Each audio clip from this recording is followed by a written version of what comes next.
Hello friends, welcome to my channel. இன்றைக்கி இந்த வீடியோவில் நம்ம என்ன பார்க்க போகிறோம் அப்படின்னா ரொம்ப ஹெல்த்தியான உளுந்தங்கஞ்சி தான் பார்க்க போகிறோம். இந்த ரெசிபி செய்கிறது ரொம்ப ஈஸி. வாங்க இது எப்படி பண்ணுறதுன்னு வீடியோவில் பார்க்கலாம். அதுக்கு நான் 1 கப் அளவுக்கு உளுந்து எடுத்திருக்கேன். கூடவே 1 ஸ்பூன் அளவுக்கு பச்சரிசி சேர்த்து நல்லா கழுவிட்டு ஊற வச்சுக்கோங்க. குறைஞ்சது 2 மணி நேரமாவது ஊற வச்சுக்கோங்க. இப்போ நல்லா ஊறினதுக்கப்புறமா அந்த தண்ணியோடு அப்படியே மிக்ஸி ஜாரில் நம்ம ஆட் பண்ணிக்கலாம்.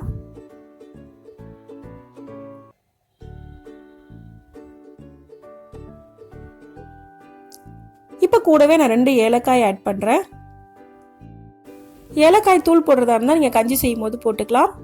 தேவையான அளவுக்கு தண்ணி ஊற்றி இந்த மாதிரி நல்லா நைஸாக அரைச்சி எடுத்துக்கோங்க. இப்போ அரைச்சி வச்சிருக்க உளுந்து நம்ம ஒரு பாத்திரத்தில் ஆட் பண்ணிக்கலாம்.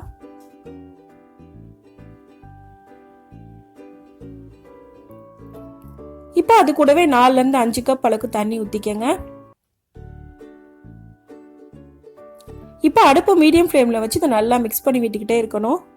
நம்ம கைவிடாமல் மிக்ஸ் பண்ணணும், அப்படி இல்லைன்னா கட்டி ஆயிடும்.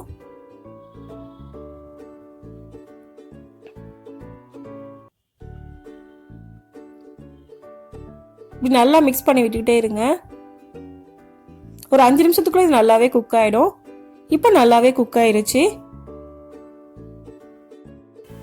இந்த ஸ்டேஜில் நான் ஸ்வீட்டுக்கு ஏற்ற மாதிரி கருப்பட்டி ஆட் பண்ணுறேன். நீங்கள் நாட்டு சர்க்கரையோ வெல்லமோ எது வேணாலும் நீங்கள் ஆட் பண்ணிக்கலாம்.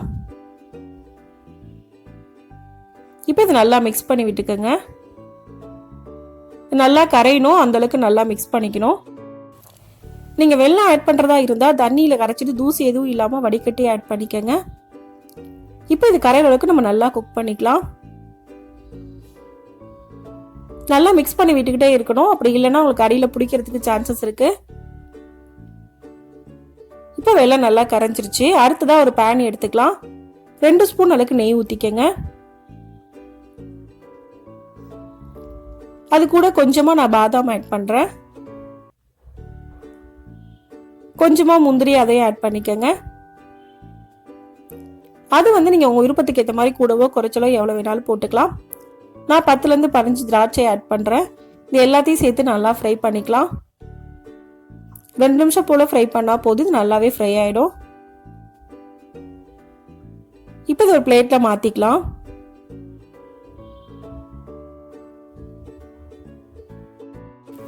இப்போ அடுப்பை ஆஃப் பண்ணிடலாம்.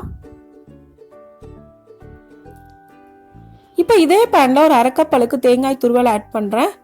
லைட்டாக ஃப்ரை பண்ணி எடுத்துக்கலாம். நெய்யில் இருக்க ஹீட்டே இதுக்கு போதும், ரொம்ப நேரம் குக் பண்ண வேண்டிய அவசியம் இல்லை. லைட்டாக ஃப்ரை பண்ணதுக்கப்புறமா இதையும் அதே பிளேட்டில் எடுத்து வச்சுக்கோங்க.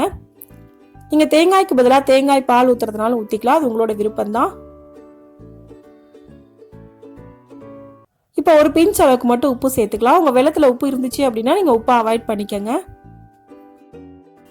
இப்போ இது நல்லாவே குக் ஆயிருச்சு. இந்த அளவு குக் ஆனதுக்கப்புறமா நம்ம வறுத்து வச்சிருக்க முந்திரி, திராட்சை, பாதாம், தேங்காய் எல்லாத்தையும் சேர்த்து இதில் ஆட் பண்ணிக்கலாம்.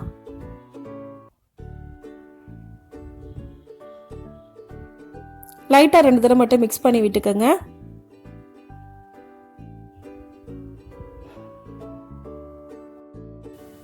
இப்போ இது எல்லாமே நல்லா மிக்ஸ் ஆகிற அளவுக்கு மிக்ஸ் பண்ணாலே போதும். இப்போ இந்த அளவு குக் பண்ணதுக்கு அப்புறமா நம்ம அடுப்பை ஆஃப் பண்ணிடலாம். இப்போ நமக்கு ரொம்ப ஈஸியான ரொம்ப ஹெல்த்தியான உளுந்தங்கஞ்சி ரெடி ஆயிடுச்சு. இந்த ரெசிபி செய்கிறது ரொம்ப ஈஸி, அதே சமயம் ரொம்பவே ஹெல்த்தியான ரெசிபி. இந்த ரெசிபியை இதே மெத்தடில் நீங்களும் செஞ்சு பாருங்கள். இந்த வீடியோ உங்களுக்கு பிடிச்சிருந்தா லைக் பண்ணுங்கள், ஷேர் பண்ணுங்கள், கமெண்ட் பண்ணுங்கள். மறக்காமல் சேனலை சப்ஸ்கிரைப் பண்ணுங்கள். தேங்க்ஸ் ஃபார் வாட்சிங்.